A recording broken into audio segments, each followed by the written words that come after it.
Welcome to The Truth in This Art, your source for conversations at the intersection of arts, culture, and community. I am your host, Rob Lee. Do remember to share, subscribe, and leave us a review. 5 stars would be great, but whatever you think we deserve to, really help amplify and get these stories out there. Reviews, sharing, subscriptions, it gets us discovered, and it's great. Also, check out our Patreon.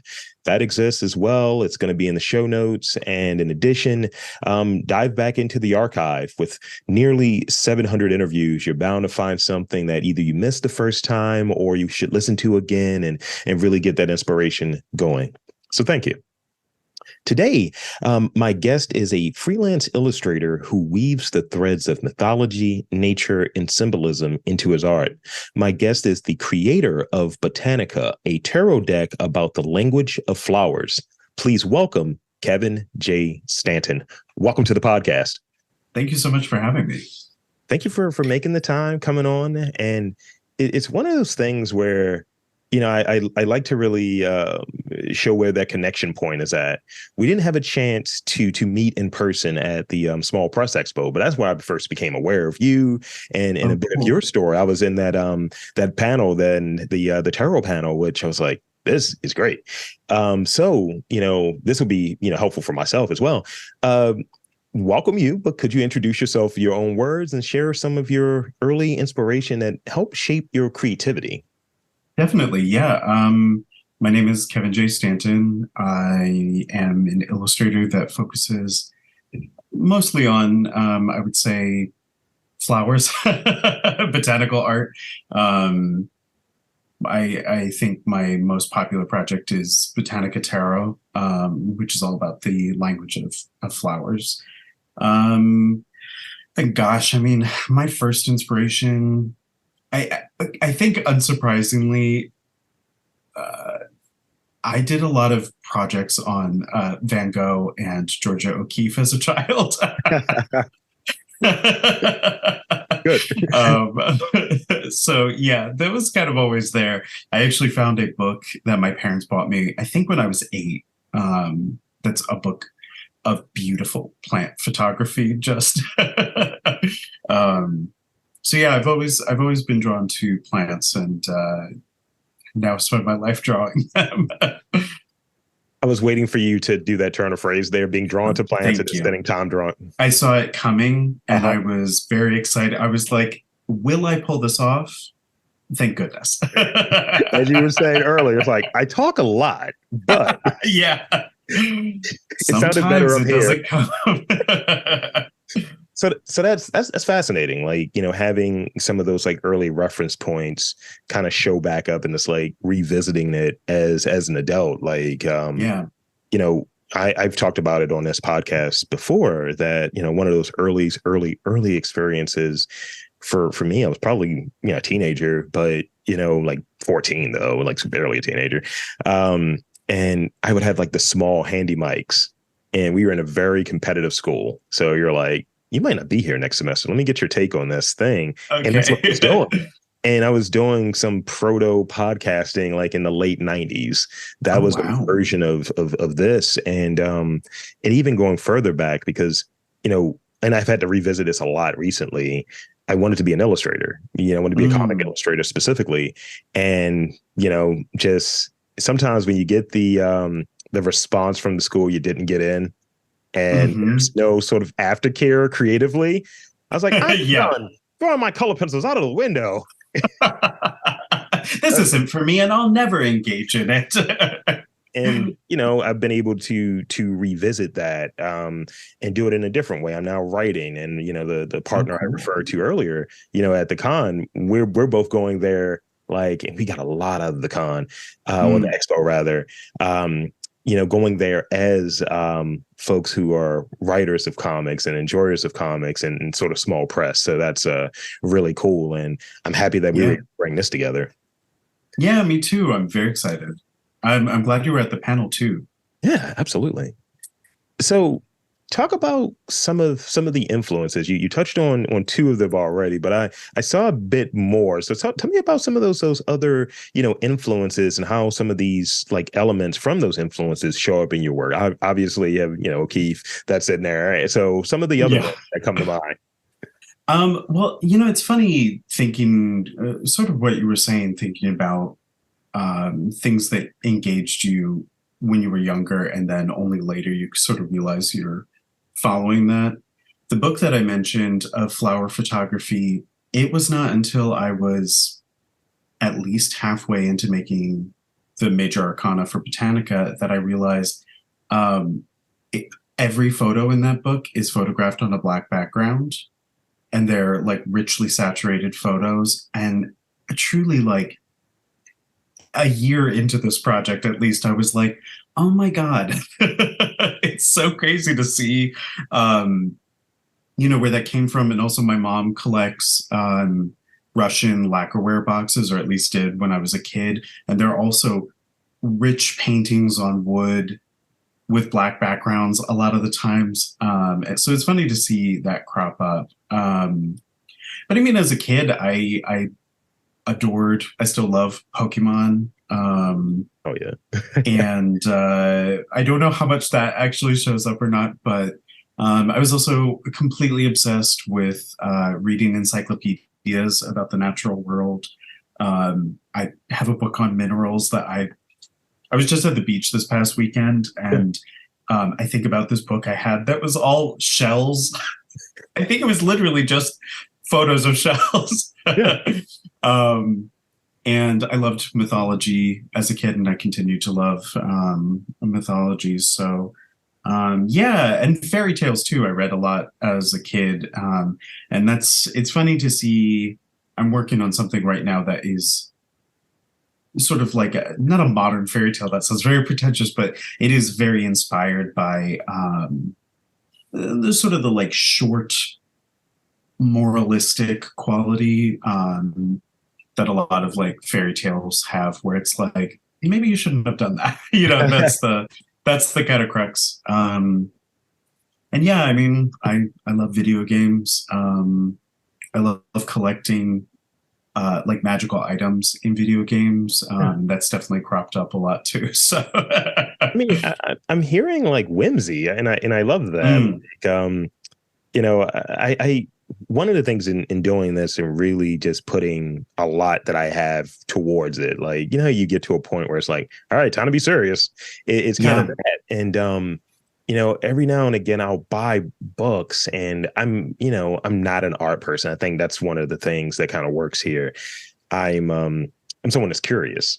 You know what I mean? So, in being curious, I'm bringing in influences from different places and making comparisons or connections that are the approved connections, if you will. And part of that comes from just reading kind of like odd things and looking at things from a different standpoint. So I'm reading this book right now about failure, but through like the lens of design. And I'm like, oh, right. Like intentional failure? To a degree, yes. Like that failure isn't bad. And the person that wrote this book, he's a photographer, so he's taking images of where people kind of like botched it. Like, oh, cool, okay. And it's just like you learn from it and things of that nature. And it reminds me in many ways of how you get stronger, right? Like when you're doing a fitness program or lifting weights, what have you. If you're like, I can't lift that, be safe, don't injure yourself. But sometimes if you don't complete a rep, it lets you know what the parameters are. Like, yeah, definitely. And you get that up next time. Are you getting stronger? Things of the sort.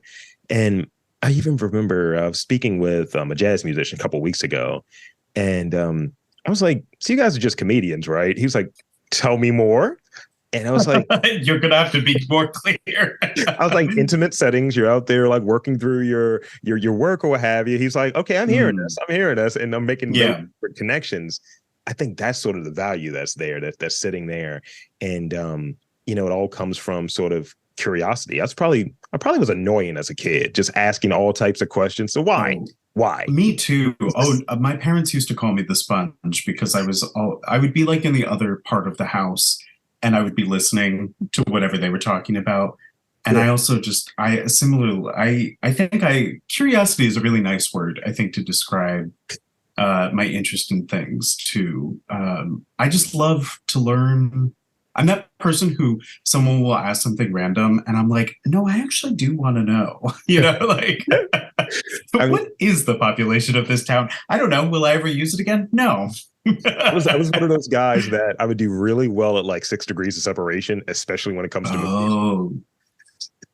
It's like, he was in this person. And the thing that's really funny about it, my partner doesn't remember any names. So she's like, the person that was in the thing. And I'm like, yes. You're like, I do. Yeah, I do, actually. I've seen were red in that one film, and I do remember what they were doing. Exactly. So that's very fun.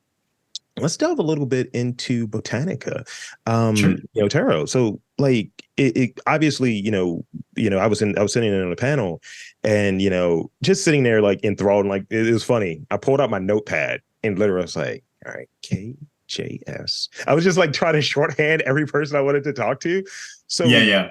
Can and I think you were touching on it a bit there, but can you unpack sort of the inspiration behind marrying botanical art with like mysticism, right? Like of tarot cards, because as I was saying earlier, I think that I'm and enlightened in the visual. I think that I've gotten some of the the good spirit of the mysticism. Yeah. For my creative practice, thanks to the loving love of a person. So, what was the thinking in bringing these two sort of ideas together? I think, well, I've used I would say it's a medicinal herb, maybe deck for until I made Botanica, basically, called the Herbal Tarot, that I bought as a teenager. I was very lucky, despite living in what at least felt like a small town, having like a magic shop in town, and it was the first, maybe not the first one. I think I had 3 ultimately as a teenager. But I was really drawn to it. The thing that I liked about it was that it was, botanical imagery with traditional Waite-Smith imagery. So kind of a combination. And they talked a lot about like I would say the properties, more medicinal properties of plants. I don't know, to be completely honest, not to drag this back, I don't know how often that actually like really resonated, the herbal quality resonated with the meaning of each card. But I knew for a long time I really wanted to make my own tarot deck. And every iteration I've made has been botanical in theme. The difference, though, is that I think, you always see it's hard to sort of like strike out on something that feels new. Sometimes it's a very like naked process. And so the 2 decks that I tried to make before Botanica were botanical in nature, but they were extremely Waite-Smith oriented. It was kind of shoehorning plant and plant meanings into more traditional illustrations. Sure. And I petered out after, I think I did 3 in the first batch, maybe 4. I hope it was at least 4. And I made 1 of the second one. And they just, I don't know, I very quickly lost interest. Now looking back, I think it's because I wasn't really making the deck I wanted to make. I was making a deck that I thought other people would like with elements of what I wanted to make. And then I sat down to do, I think it was a gallery show somewhere in Brooklyn. I could not tell you what the theme was. It might have just been completely open-ended. But I'd been drawing in my sketchbook some plants on solid backgrounds and made a few. A couple of those made it in as majors. I think the Star and the Emperor are both original. Yeah. And then I don't know. It clicked. It felt like the right move. And so I just kept making them until it was over. Great. I think, you know, so one of the things that I'm doing, and it ties to one of the things you touched on. So this semester, if you will, because I got to think in things in terms of semesters now.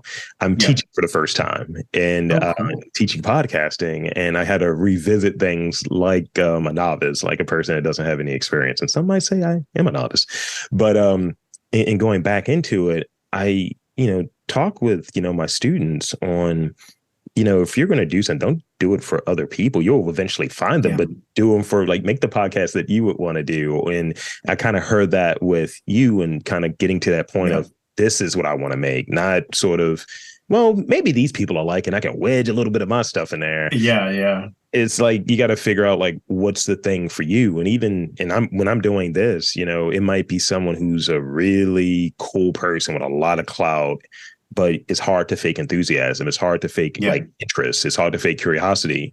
So, for the folks that I've had on, I think I shared the number before we got started of how many people I've interviewed. It's interest there. It's a desire there. And it's not well, we got to go through the doldrums and bring this person on and talk about their new book. Yeah. I mean, especially when you're doing, I think, self-generated work. If you're lucky, or if you even want to, engage a publisher or, whatever other entity might help you bring it to fruition, you will probably have to shave corners off of, your most pure vision. But I think that's an even stronger reason to make it exactly what you want to make to start, because then more of that will make it into the final product. Which, by the way, is not to say that Beehive shaved any corners off of Botanica. They were very kind and let me basically be so I'm going to go over the top, and they were like, I guess, yes, let's do that. But a lot of projects, I feel like almost all projects that we end up consuming in some way have been shifted, sometimes for the better, sometimes for the worse, but self-generated, I really now that I've had a positive experience, but I think it should be indulgent. Why not? I mean, this is not related, but it does relate to sort of the being indulgent thing. So I'm a child of the mid to late 80s until the 90s, and it's just a movie it's a movie that I don't think I'm even old enough now to watch, but I went through the documentary for RoboCop and the 6-hour documentary RoboDoc, and listening to it's called RoboDoc. That's so good. It's on I think it's on Screenbox, and Peter Weller is wild. He's just talking about being method the entire time, neckerchief, the whole thing, right? And I'm listening to it, and I'm hearing about this sort of vision of these are the different cuts that we had to go to the MPAA about. That movie had 9 different edits to it, and it changed the rule of how many times you can edit a movie before it's completely finally rejected. And it's we went over the top with the violence initially, and I was and then we scaled it down. The idea was go to the furthest extreme and then scale it down. And it's something about that where I own the DVD, the sort of collector's edition. The runtimes are exactly the same. The cuts are so minute, but it's just we're going to use this shot versus the shot when Murphy's arm goes flying off, right? And, but sort of having that approach, and basically it's I guess this comes sound hokey, but being brave, being courageous in whatever your creative pursuit is, and then you have to scale it back, sure, but at least you have sort of that as the baseline. Well, I think you said it too, that it's more important to have your unadulterated version / vision, and then it will find people. I mean, it's harder to build any audience online right now, especially, but I do think that that's very true. A lot of the creators I follow are making, the most indulgent web comic that is hyper specific to their interests, or even one of my favorite people on TikTok. She just talks about, she makes jokey Skyrim videos, and I'm she's making this for me only. Right. And I'm so glad that she, and thank God. That's great. It reminds me of like I did an interview a little while back with artist Beth Evans, and Mm, it's literally like, yeah, I'm talking about these very specific feelings and very specific situations in this yeah. webcomic, and I'm like, I felt seen, or I don't know. Then I know someone, I'm at least one or two people removed from someone who had that exact experience. Yeah, definitely. No, I think it's very important. Yeah. I think I might have mentioned it in the panel, but I had been given career advice as I was leaving school to that I would never be able to make a career just drawing plants and hands. I was doing a lot of plants and hands, lots of symbolism, that did. I think it was true if because at that time I really thought I was going to be an editorial illustrator. And I do think that would be maybe too specific. But I think I took it the wrong way, which was basically like my interests will not appeal or be viable enough. And they weren't for a long time. But I think one of the successes of Botanica is it is hyper specific in its, excitement and indulgence of um, just plants. It's Yeah, plants and symbolism and mythology, it's things that I love. Yeah, it's cool in that way. I dig it.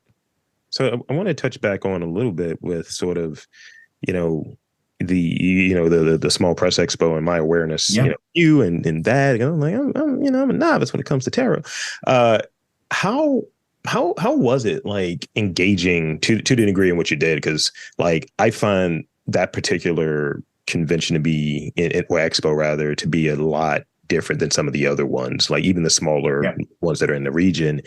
I'm like, oh, I was able to network. I was able to book like 5 interviews through that, whereas other ones, it's like, who are you again?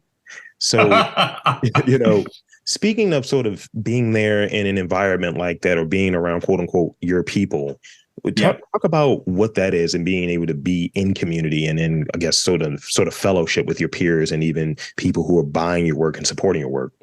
I mean, I think SPX definitely is one of the.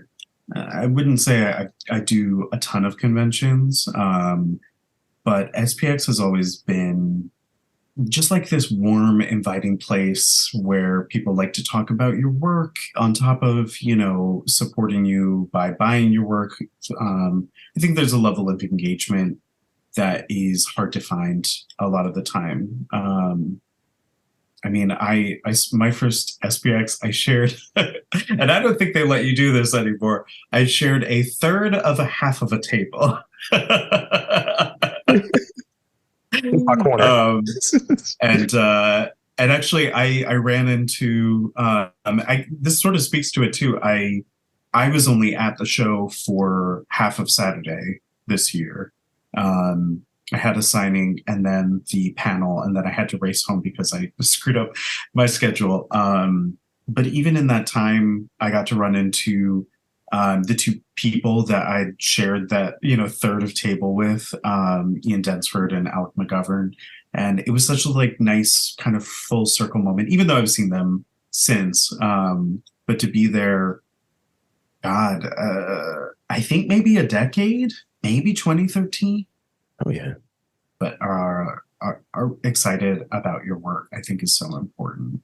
And I know for me personally, a lot of my networking has come from those kinds of conventions. And so it's always really nice to see people that I'm even actually, I wore this shirt on purpose, which your listeners won't be able to, but it was a person who they'd come to my table last year. And apparently, I think in like 2019, I'd come by their table and asked if they had this shirt in that size. And they came back and said, I do have that shirt if you're still interested. Now, I have no memory of anything. I have a terrible memory. I have to write every single thing down. But I was like, yes, absolutely. And I love this shirt. And I think SPX really fosters that, which is really nice.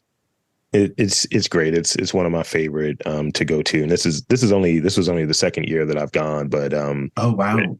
again, being able, and I'd interview Warren like early. So I was just like, Hmm. oh, yeah. And, doing that and being intentional about it, but also, going for curiosity. And the plan, I Yeah. guess, as far as going to the next one is probably we're just going to stay in Bethesda, go to all of the sports bars because I'm a food snob. So I don't know, guys. I don't know what we got here, but Oh, I mean, if you want recommendations, there's uh, a dim sum place near there. It's like a secret. It's not a secret, but it is good. I'm good. Good to know. Good to know. If you have a Uh, car, you have to drive there.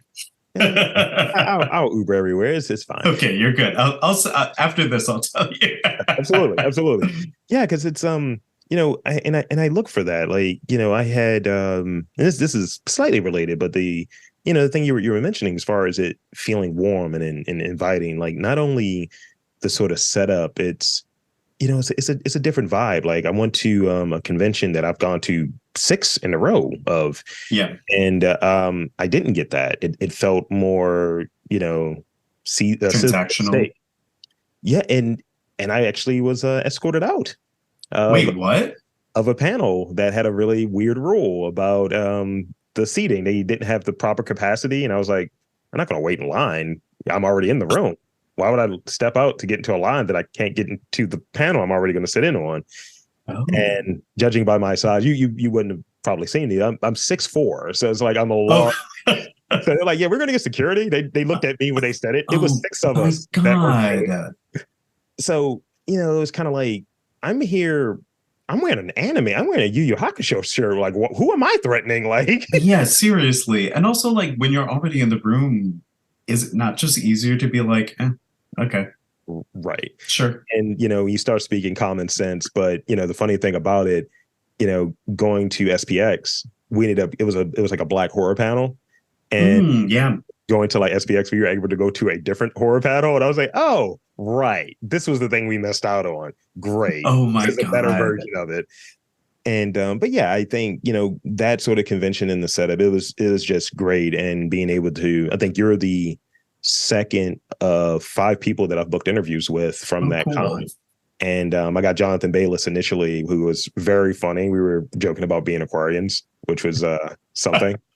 She was like, oh, right. Also a New Yorker, have you? Oh, And yeah, yeah. my partner's the same age and from Brooklyn. So she's just like, hold on, where's he from? Which part? Yeah. Like she's a Park Slope. So Oh, okay. yeah. Like so let me close out on this sort of question before I get to those Mhm. rapid fire questions, because you said something earlier that I definitely need to get some extra context on. But Okay. before I go into that part, I want to round off sort of the main conversation and talk a bit about sort of like openness and community support. Like we were touching on that a bit, but I think I'm relatively new to having sort of the Patreon, the GoFundMe, all of that sort of stuff, and getting this work funded to have some of that indulgence, right? That we look Yeah. for. Talk a bit about sort of sharing parts of that creative process and being transparent. And I see some of the BTS stuff, of like, this is where we're at within the process. So talk about that, and your role as being like an illustrator, being the person that's like taking from here and putting on like Mm. the I guess the pad or eventually the card. Yeah, I mean, I think that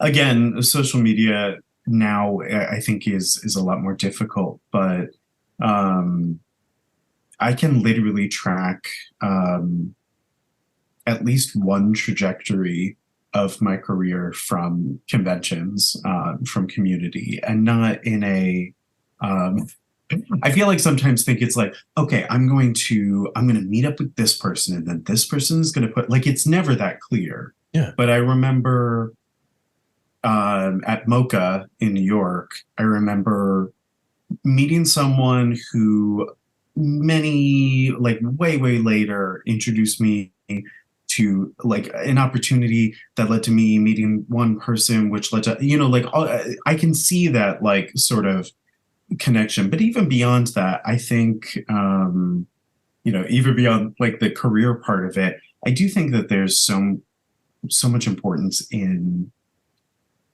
just like being open and sharing. I think I understand why sometimes artists online can be very proprietary, I guess I would say. Um, but as somebody who has benefited so much from like the kindness and openness of my idols and art strangers, I always try and be equally open, because the thing is, like, the beauty, especially when things are like going well, the beauty of being a freelance illustrator is that all the different ways that you connect with people, you connect with projects, and in ways that you could never ever set out to like do a draw a line between. And I think that's wonderful, and I don't want to be an end point in someone's sort of like connective journey. I would like to continue, and I learn about that all the time. There's another illustrator whose work I love. You can see her original here. I like that. Very slowly. Leanne Flug, I would say she's a bit younger than I am. We're both botanical illustrators, and I think she was one of the first people who I ever saw. Instead of waiting to be asked, like who her manufacturers are, where she gets her shipping supplies, she just puts it all up front. It's on her website, it's in her shop. Yeah. And because of that, I've also started to do that, just because, like, it's so clandestine. There's so many like ways to do things, especially nowadays. But when you're just starting out, you could get taken by, for a ride by some company, or you could just truly have no idea where to start. And it feels like everybody else is sort of speeding ahead, and you're, still at the starting line. So, I put a lot of weight on that. I guess to your other question about like patronage and process. Sure. I love sharing that. Truly, my favorite part, I think, probably of Botanica is I expected people would like the art because it's plants, and I have confidence in my ability to paint plants, but to see people so excited and genuinely invested in not just the meaning of the plant, but also how I got there, why I picked. I don't like right here is one of the unfinished paintings. Like, why did I pick those cups for the Three of Cups to match olives? Why did I pick olives? And I think that was probably a big draw of my Patreon. Now I'm sharing previews of the upcoming expansion to Botanica. But yeah, it's been really exciting to share the process, both like the actual painting process, but also I put so much thought into my work, sometimes obsessively. To have people respond to that is really special. That's great. And I try to do that same thing. I like what you were saying, like not being a sort of, endpoint when someone's on that journey for like information, for lack of a better term. And when I do this, I'm like, I use this, and this, I tell, and it's like, hit me up. I'll like, I forget some of the connective details. I have a pretty decent memory, but I forget some of the connective details. So it's like, oh, right, I should put the Patreon in the show notes. Right. Yeah. Let me just do that. Or, but if someone is like, hey, how do you do this? Or, hey, can you make a connection? Or can you do any of these different things? I'm there for that purpose because, the way that this podcast and this community grows, and always feels weird to say it, is through collaboration. It's through folks saying, hey, I'm open to talking about my stuff and sharing some time with you in this platform. And I'm not going to be a jerk ass about it. Sometimes people come on and say, I am the greatest. I am the greatest. Say, are you?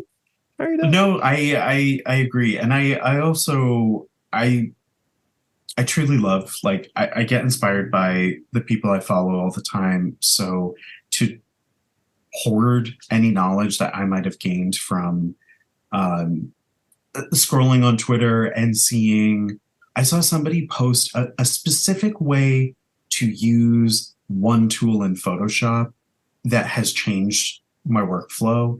And like, why wouldn't I share that? You know what I mean? Like something like that, which to that person may have been just a quick, video, just a quick tip. It's something I use every day. Yeah, And I would like to be, um, when I can. Sometimes I can't share things when it comes to like my publishers, but anything that I, have access to, I also try not to like paywall, like if someone sends me a DM and is like, what kind of acrylic do you use? I'm like, this is the brand. Like, I don't think there's any harm in sharing any of that, really. I agree. Like, and I'll close on this piece before I get into these rapid fire questions. It's like a lesson I learned from a chef. Like I was saying, I make those connections, right? Hmm. I was there in the chef. We were filming a pilot for a TV series, like this sort of man on the street. And I was said man on the street, and Cool. using my sort of like social network and my friends in IRL. And I'm like, hey, can we, go through this mushroom stew that you make? And it's like 28 ingredients in it. And he was Yeah. like, oh, these are each thing, have no problem with showing it. And I was like, you're going to show me how to make it. He gave me a cooking lesson in this video. It was great. Right. Oh, that's cool. And I'm like, do you care that everyone's going to be able to see all of the ingredients? He was like, no, because they're not going to know the sort of technique that goes along with it. He's like, Yeah. I'm happy to share it, but what I do is what I do. And I was like, there's something in that. And And even then, it's not going to be the same soup. right, Like even if you share some of the technique, people's taste change. Like you can't really copy that. right. You just get influenced by it, as they say in the Hmm. Austin Kleon books. Exactly. So, in these final moments, I want to do rapid fire. Okay. Then we'll close out there. So, let's see. So don't overthink these. I always tell everyone don't overthink. Oh God. Okay. So here's the first one. Um, what is your like favorite tool? Like something that you can't live with, that you can't live without in like your studio. It's like, is it a certain sort of like writing instrument, drawing instrument, or what have you? I mean, don't be obvious. Like, yeah, I need, like, for me, gotta have a microphone, I guess, right? Right. Right. Which is kind of dickish. It's like, look, that's default. Oh, sure. Yeah. So I work traditionally and digitally. Sure. I would say traditionally I have this tiny metal cased mechanical pencil that I bought from Muji a long time ago. It is the only pencil I want to ever sketch with. And for, gosh, for digital, you mean beyond like the actual tool I use of like No, an iPad? no, that's fine. The iPad It's that's an exactly iPad, it. yeah. I'm really interested in this mechanical pencil because again, it goes back to the Austin Kleon thing I was touching on a moment ago, and he was Yeah. talking about the analog to digital loop. It's like you got to shake your things up. Yeah, it's literally right Oh by yeah, my right hand. It's you can see the sticker has worn down nice, quite a bit. I love this pencil. great. It's great. I mean, like I only really use Zoom recording gear, so like I have a PodTrack 8. We're recording this through. I have a Shure microphone, Yeah, and it's kind of that. They haven't sponsored me, cowards, but that's they that's what I should. use. That's what I use. So you mentioned Pokemon earlier. Mm, So I can answer this in the really challenging way or make it video game related. Which one do you prefer? let's go for challenging. What's your Let's favorite? live a little. What's your favorite Pokemon? Favorite Pokemon? Starmie. Really? Yes. All right. I'm going to ask you. Starmie is incredibly versatile. Yeah. It learns at least a move from a ton of different types. Yeah. And I also think it's cool as hell. I think it's really weird. But I will say I do have a bunch of plushies, and this might be my other favorite. It's Ditto as Trubbish. Nice. And he always watches me while I work, and I think he's very cute. So yes, those are. I like that. Did you play any of the games, like the Game Boy games back in the day? Oh yeah, I I went to a mall tournament for Pokemon Blue and Red. Hell yeah. Hell yeah. That And was I did get that Mew, of course, because I had to. Back when they still hooked your Game Boy up and transferred, a legendary Pokemon to you. Yeah. That's great. I mean, the fanboys out there, the nerds out there are gonna be like, hell yeah, like got that. I mean, that's pretty much my beginning and end with Pokemon games. Like I had the cards. Oh, like, really? It was like, whatever that year was when I guess it went from Japan to here, what have you. Oh yeah. And let's say maybe 98, maybe 99. Like my parents got a little earlier. Maybe a little earlier. My parents got us all of the cards. Oh, wow. It was just like, all like the sort of ones that you can get. Cause there are some like, this is a necklace now. This is platinum now. That in red and blue. So, me and my brother, we both had one. And it's like, share the game with your brother. It's like, no, I'm going to keep playing this one. You're like, no. I actually had a Japanese copy of Silver. Could not understand any of it, but I loved it. It was before it came out in the States, and I do not know how my parents let me spend my allowance on that, because what was I going to do with that?